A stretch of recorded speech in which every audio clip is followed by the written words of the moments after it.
Shalom jemaat Tuhan, pagi hari ini kita akan memuji dan menyembah Dia. Walau keadaan hari ini masih ada pandemi, tetapi kita masih diberi kesehatan, kita masih diberi nafas. Itu semua karena berkat anugerah-Nya. Mari kita nyanyikan ya Bapak. Sembah Dia Tuhan. Yesus.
Kau hiasi kehidupanku dengan kemurahan-Mu. Kau rancangkan masa depanku penuh dengan harapan. Aku ada saat ini semuanya karena kasih-Mu. Aku hidup hari ini semua berkat kemurahan-Mu. Terima kasih Yesus, Engkau sangat baik, teramat baik bagi pada saat ini. Semuanya karena kasih-Mu. Aku hidup hari ini semua berkat kemurahan-Mu. Terima kasih Yesus, Engkau sangat baik, teramat baik bagiku.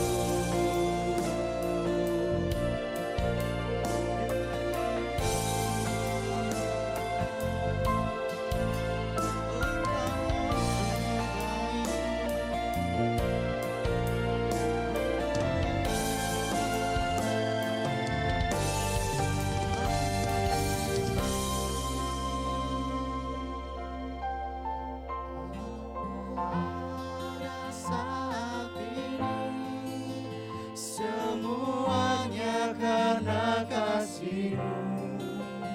Aku hidup hari ini semua berkat kemurahan-Mu. Terima kasih Yesus, Engkau sangat baik, teramat baik bagiku. Aku ada saat ini semuanya karena kasih-Mu. Aku hidup hari ini semua berkat kemurahan. kasih Yesus, Engkau sangat baik, teramat baik bagiku. Yesus, Engkau sangat baik, teramat baik bagiku.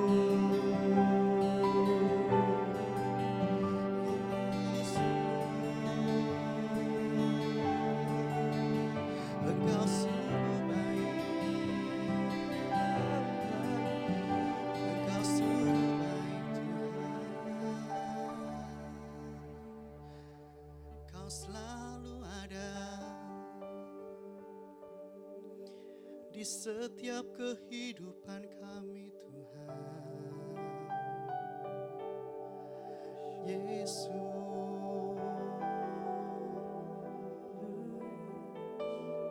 terima kasih, terima kasih, kami menyembah-Mu, sebab Engkau layak Tuhan.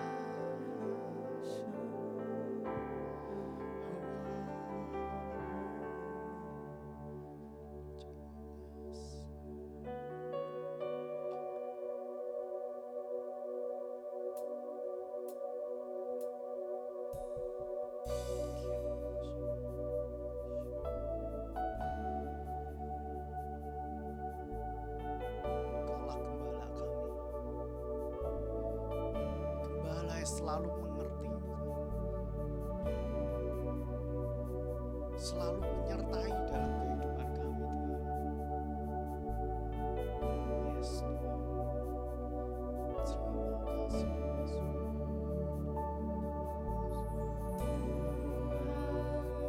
Gembalaku, Takkan ku kekurangan. Ia baringkanku di padang rumput hijau.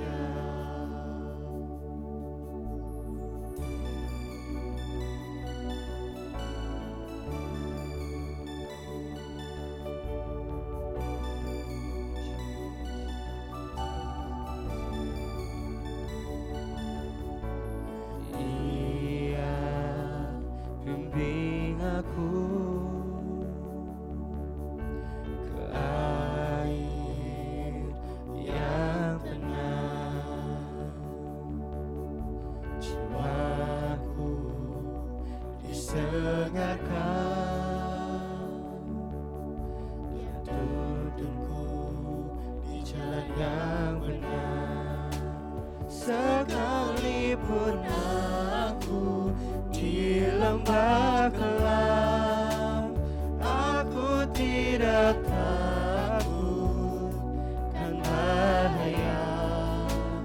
Gadamu dan tongkatmu yang hiburkanku, kasih setiamu menyertai hidupku. Engkau mengurapiku di depan lawanku, kebajikan kemurahan-Mu ikutiku. Seumur hidupku akan selalu berdiam dalam rumah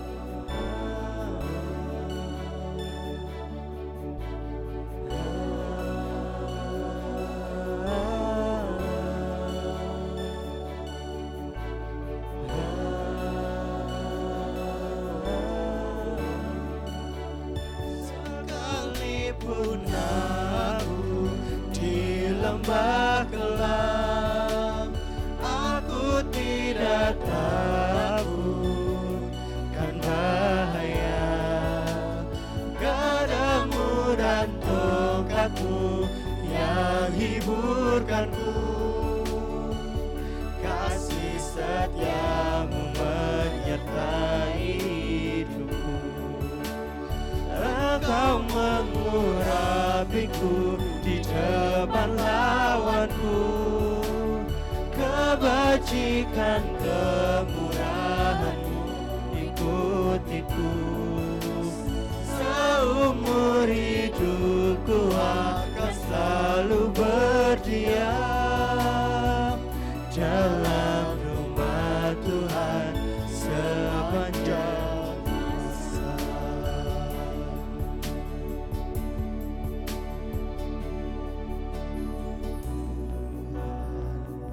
Gembalaku, takkan ku kekurangan. Dia berikanku di padang rumput hijau.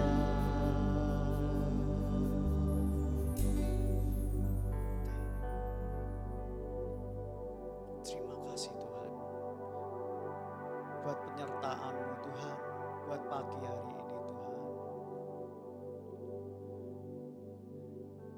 Sebentar Tuhan, kami akan mendengarkan firman-Mu ya Bapa. Layakkan kami, kuduskan kami Tuhan. Biarlah setiap firman-Mu Tuhan, biarlah setiap Tuhan apa yang diucapkan Tuhan dapat berbicara Tuhan, pribadi lepas pribadi Tuhan. Terima kasih ya Bapa. Hanya di dalam nama Tuhan Yesus, segala hormat, puji, syukur Tuhan hanya bagi-Mu untuk selama-lamanya Bapa. Haleluya, amin. Ya, selamat pagi, shalom saudaraku semua. Kita berjumpa kembali dalam kebaktian online Harvest Hill Semarang. Puji Tuhan, kita bisa berjumpa kembali dan semoga saudara semua diberi kesehatan yang baik. Ya, penting, ya satu hal penting, harus menjaga prokes, protokol kesehatan. Untuk apa? Untuk antisipasi wabah, ya, supaya tidak melanda dalam kehidupan saudara semuanya. Ya, supaya juga ini wabah corona ini tidak semakin menaik di dalam negeri kita. Ya, sayangi hidup Anda, sayangi keluarga Anda, ya, hindari keluar rumah kalau tidak memang sangat penting ya. Kita berdoa dan berharap Indonesia bisa meminimalisir korban daripada COVID ini. Agar apa? Agar ekonomi bisa berjalan, roda kehidupan bisa kembali dengan normal. Ya, kita lihat di India beberapa minggu ini, ya luar biasa korbannya ya, karena mereka mengabaikan prokes. Nah, minggu ini kita akan merenungkan firman Tuhan, yaitu temanya adalah Juru Damai Masa Kini. Ya, sebelumnya mari kita berdoa terlebih dahulu.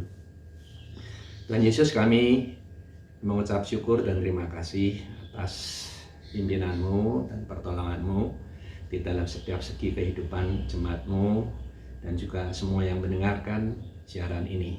Kiranya kasih Tuhan terus memenuhi kehidupan kami dan perjuangan kami tidak pernah berhenti untuk bisa mengatasi kondisi yang sulit ini.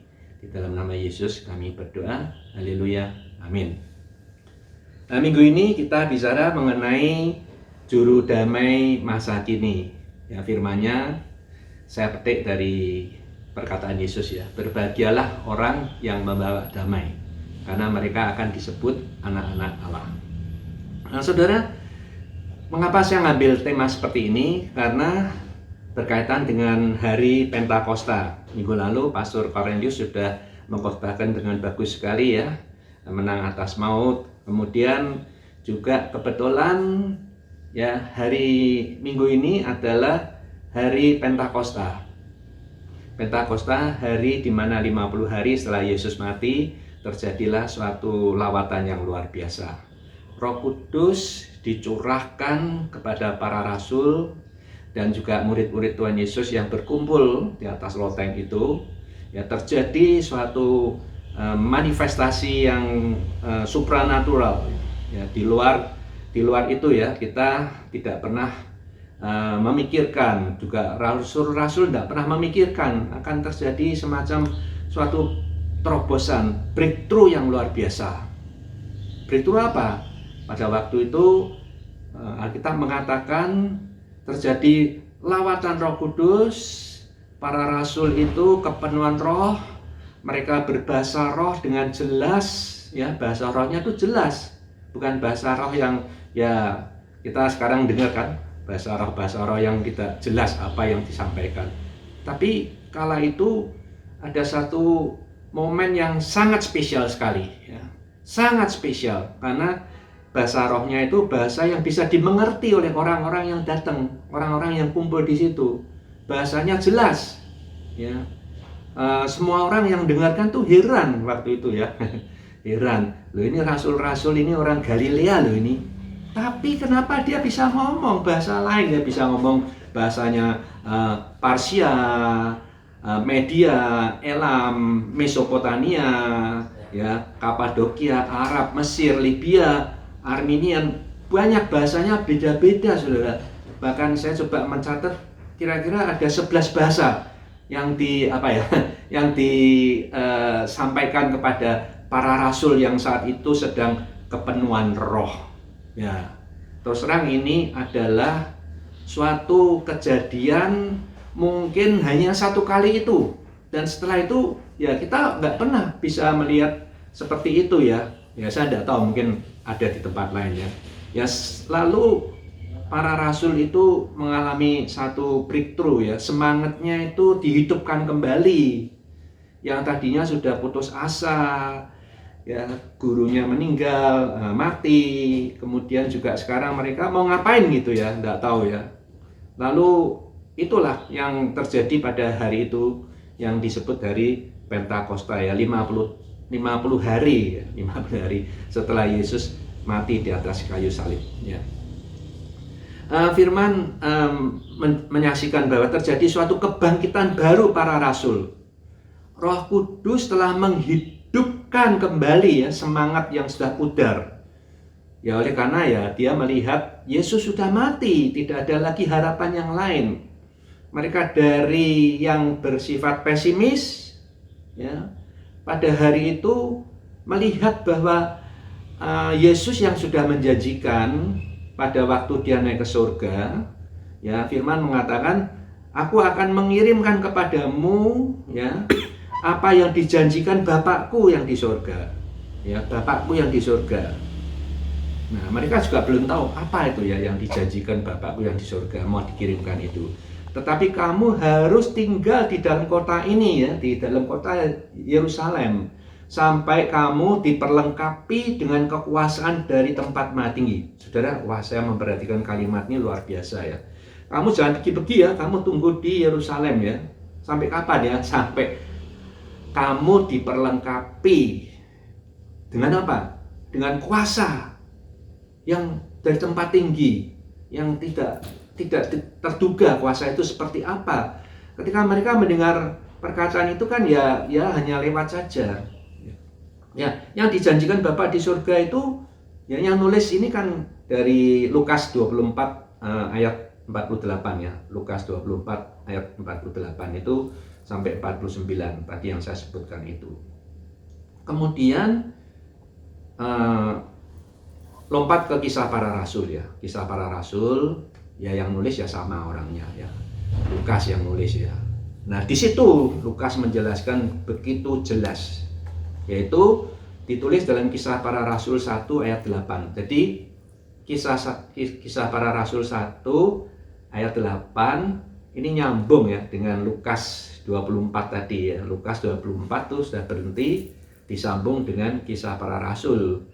Nah, Kisah Para Rasul 1 ayat 8 tuh berkata demikian, tetapi kamu akan menerima kuasa ya, kuasa yang Yesus katakan akan datang dari tempat yang maha tinggi itu, kamu akan menerima kuasa kalau ya, ada klausulnya, kalau Roh Kudus turun ke atas kamu, dan kamu akan menjadi saksiku di Yerusalem, ya, perhatikan kata sambungnya ya, di Yerusalem dan Yudea dan Samaria dan sampai ke ujung bumi. Jadi dan ini menunjukkan apa? Menunjukkan bahwa akan terjadi suatu gerakan yang serempak, ya, sampai ke ujung bumi. Ya, tidak harus nunggu Yerusalem dulu sudah menjadi milik Tuhan, lalu baru pindah ke Yudea atau Samaria. Nah, disinilah saudara kita melihat bahwa terjadi satu breakthrough kepada para rasul, ya, ketika hari Pentakosta itu, sehingga kita bisa lihat hari ini setelah 2000 tahun bahwa Injil itu benar-benar tersebar ke banyak tempat, ya. Ya, dikatakan akan melengkapi seluruh bumi ini sampai ke ujung bumi ini. Bahkan ada orang menafsirkan bahwa nanti pada masa akhir zaman itu, kalau Injil sudah sampai ke seluruh ujung bumi, baru Tuhan Yesus datang yang kedua kalinya. Nah, saksiku adalah utusanku, ya. Tadi dikatakan engkau akan menjadi saksiku, akan menjadi utusanku untuk apa? Untuk menjadi juru damai, yaitu peacemaker. Jadi peacemaker. Nah, saudara, saya akan mengutip perkataan Paulus ya di 2 Korintus 5 ayat 17 sampai 21. Firman-Nya berkata demikian, saudara. Jadi siapa yang ada di dalam Kristus, ia adalah ciptaan baru. Yang lama sudah berlalu, sesungguhnya yang baru sudah datang. Bukankah ayat ini familiar dengan kita ya? Ayat 18, dan semuanya ini dari Allah yang dengan perantaraan Kristus telah mendamaikan kita dengan dirinya, dan yang telah mempercayakan pelayanan, perhatikan, pendamaian itu kepada kami. Nah, kata-kata kami ini saya mau ngajak saudara, saya mau rubah saya ya. Mulai sekarang ini saya akan rubah saya. Ayat 19. Sebab Allah mendamaikan dunia dengan dirinya oleh Kristus, dengan tidak memperhitungkan pelanggaran mereka. Ia telah mempercayakan berita pendamaian ini atau itu kepada saya. Ya, saya mau pakai kepada saya. Berarti saudara juga mengikuti apa yang saya katakan kepada saya. Ya. Ayat 20. Jadi saya ini adalah utusan-utusan Kristus. Saya adalah utusan-utusan Kristus termasuk saudara semua. Seakan-akan Allah menasihati saya dengan perantara saya koreksi. Seakan-akan Allah menasihati kamu dengan perantara saya. Dalam nama Kristus saya meminta kepadamu, berilah dirimu didamaikan dengan Allah. Ayat 21, dia yang tidak mengenal dosa telah dibuatnya menjadi dosa karena saya, supaya dalam dia, kita, saya dan saudara, dibenarkan oleh Allah. Nah, sudah, saya akan mengutip beberapa kata yang penting ya. Ia telah mempercayakan berita itu kepada kami atau kepada saudara, kepada kita semua. Artinya Injil itu butuh ada mediasi. Siapa mediasinya? Adalah para utusan-utusan, ya, saudara dan saya sebagai utusan.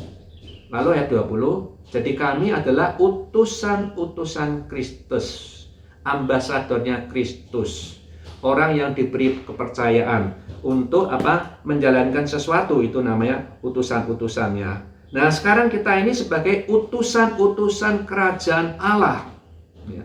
Untuk apa? Untuk tugasnya menasihati orang-orang, menyampaikan apa? Berita Injil keselamatan. Nasihatnya bukan lain-lain, nasihatnya adalah sekitar tentang keselamatan itu dalam nama Kristus. Ya. Kami meminta kepadamu, berilah dirimu didamaikan dengan Allah. Nah, saudara, yang paling saya ingin tegaskan adalah berilah dirimu didamaikan dengan Allah.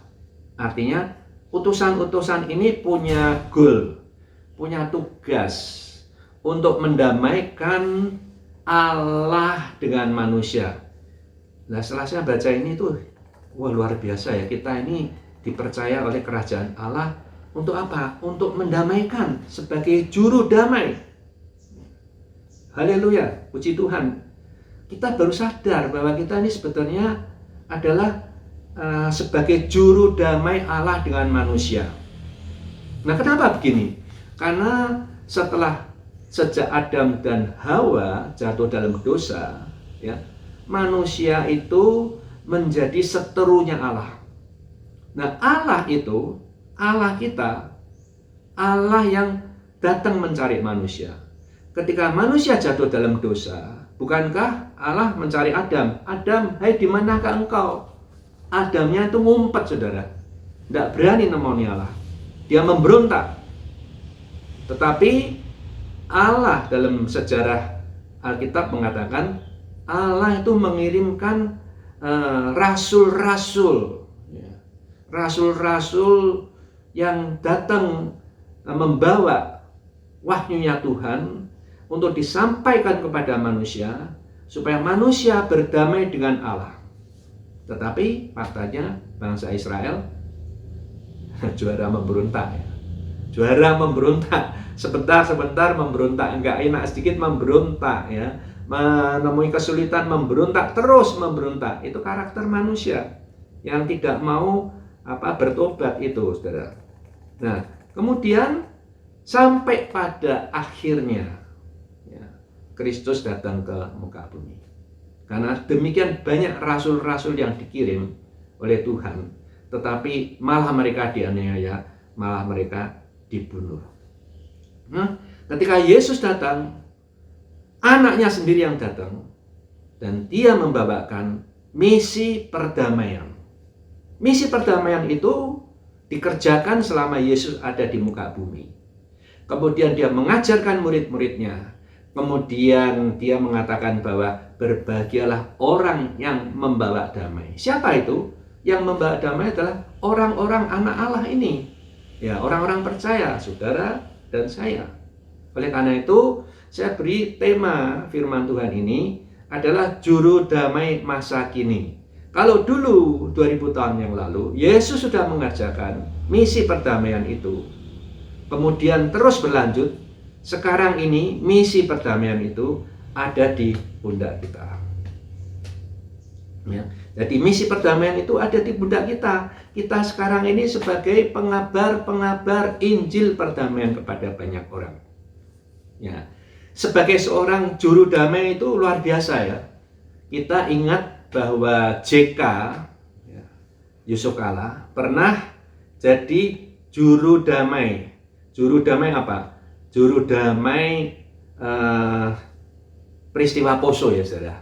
Wah, itu korbannya luar biasa, baik di dua belah pihak, ya, karena ada semacam ya provokasi, ya, sehingga mereka yang ini berbeda kepercayaan ini saling perang, saling membunuh. JK telah berhasil menjadi juru damai yang baik, sehingga sekarang boleh dikatakan Poso damai, ya, kembali kepada kehidupan semula.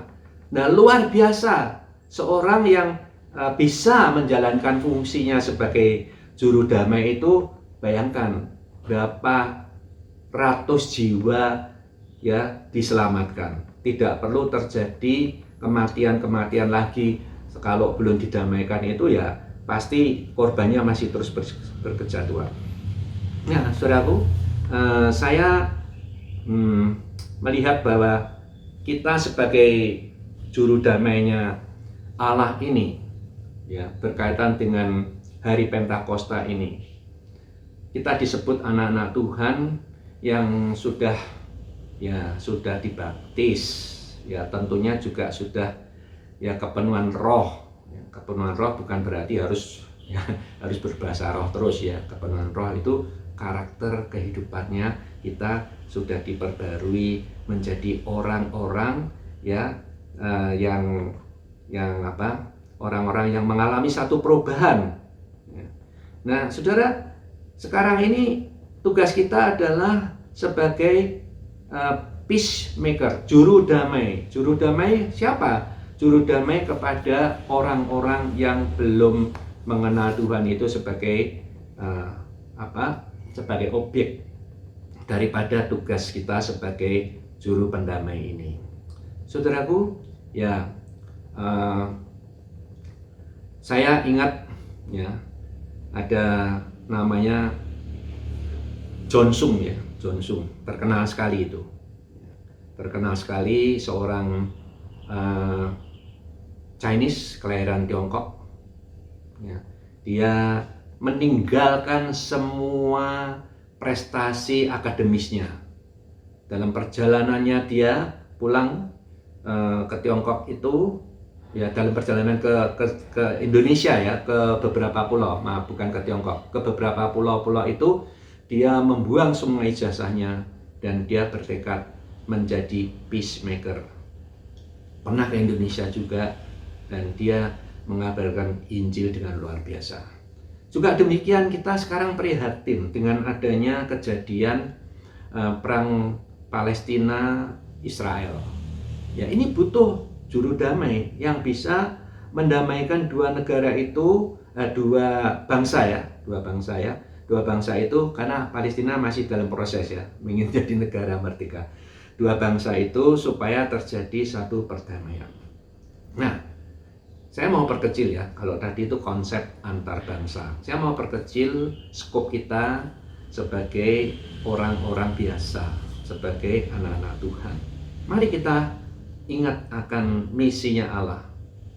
Ya, kita diangkat sebagai ambasadornya Allah. Luar biasa ya, ambasador itu mewakili siapa yang mengutus kita.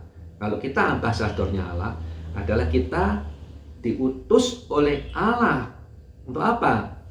Untuk memperdamaikan orang. Nah, oleh karena itu, dalam suasana hari Pentakosta ini, saya mau ngajak saudara.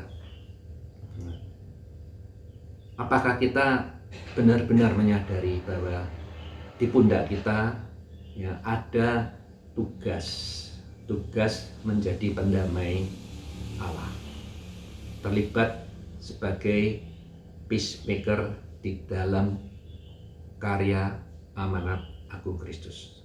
Nah, caranya sebagai penutup saya akan sampaikan, caranya adalah mari kita cari misalnya 3 orang atau 5 orang, jangan banyak-banyak lah ya, maksimal 10.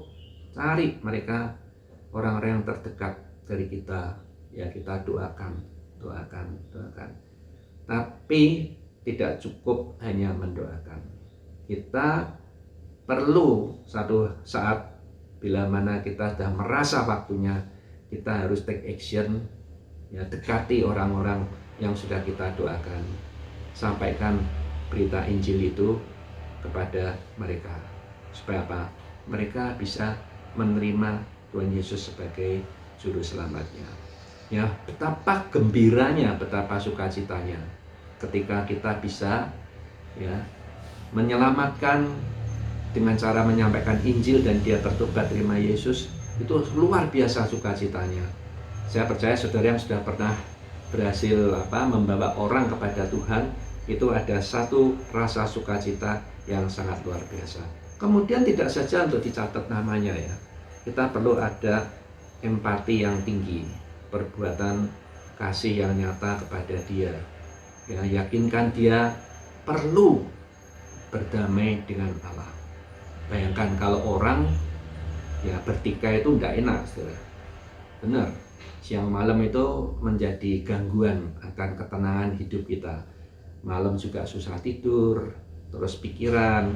Betul ya saudara ya, kalau punya musuh itu nggak enak ya, pepatah mengatakan musuh satu itu terlalu banyak ya, sahabat 1000 itu masih kurang banyak ya. Betul juga, karena kalau satu musuh itu buat kita itu hidup tidak tenang.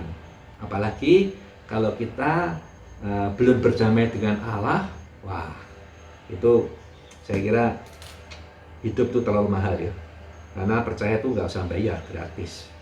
Kemudian ya Tuhan mau lewat kesaksian hidup kita ini, saudara dan saya, ya, supaya satu jiwa diselamatkan. Ya gampang toh, khotbah 2 minggu yang lalu saya juga ngomong, satu jiwa saja selama hidupmu masa tidak bisa tahu untuk Tuhan. Nah, saya mau nutup dengan satu ilustrasi ya, bagus ya. Ada seorang hamba Tuhan, saya baca sejarah seorang hamba Tuhan, saya lupa namanya ya, hamba Tuhan yang sudah senior. Dia itu sebagai church planter yang sangat luar biasa. Selama hidupnya dia sudah menanam gereja kurang lebih 150 gereja. Kurang lebih 150 gereja. Dan pada usia lanjutnya dia menderita sakit. Ya, menderita sakit apa, saudara? Sakit kanker, saudara. Pada saat dia menderita sakit kanker, dia terbaring di tempat tidur. Tapi dia tidak pernah menyesal. Dia tetap terus memuji Tuhan. Dia terus menyembah Tuhan. Dia pengen apa? Pengen dia tetap menjadi anak kesayangannya Tuhan. Nah, ketika satu hari dia sudah mulai baik. Ya, sudah mulai baik.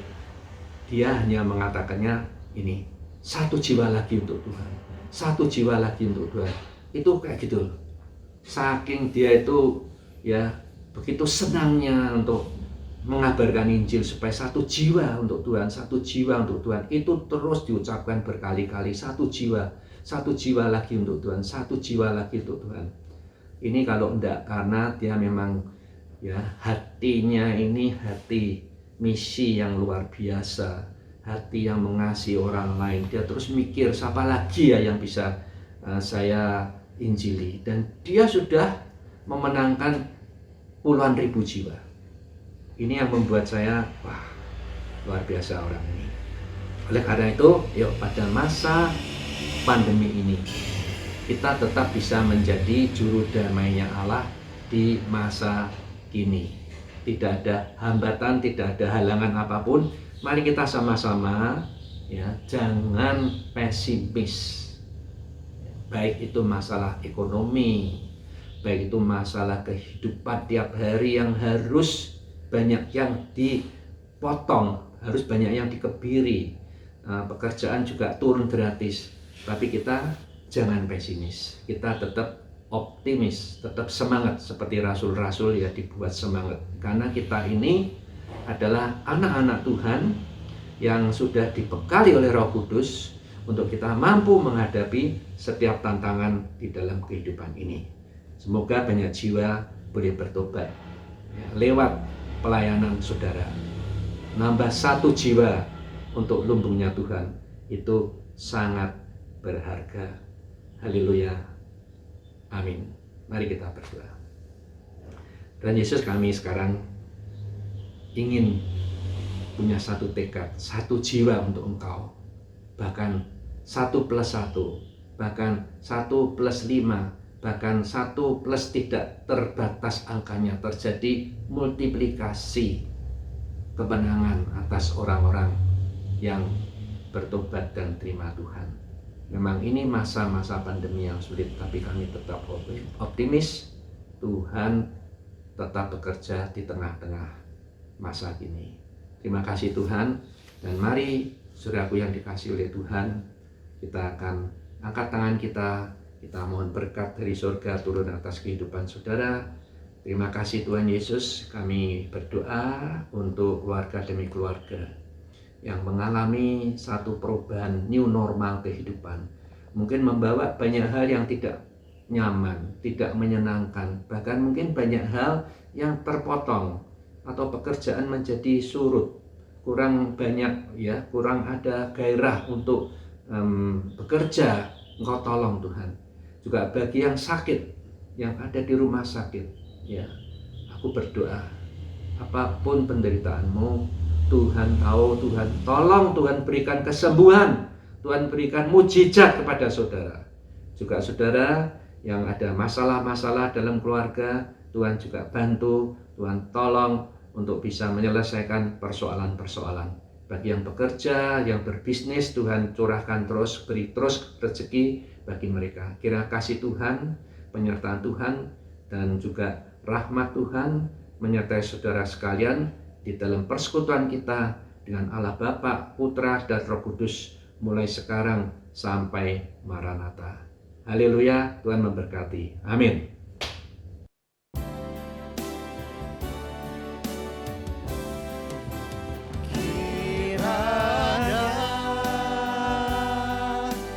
Memberkati aku berlimpah-limpah dan memperluas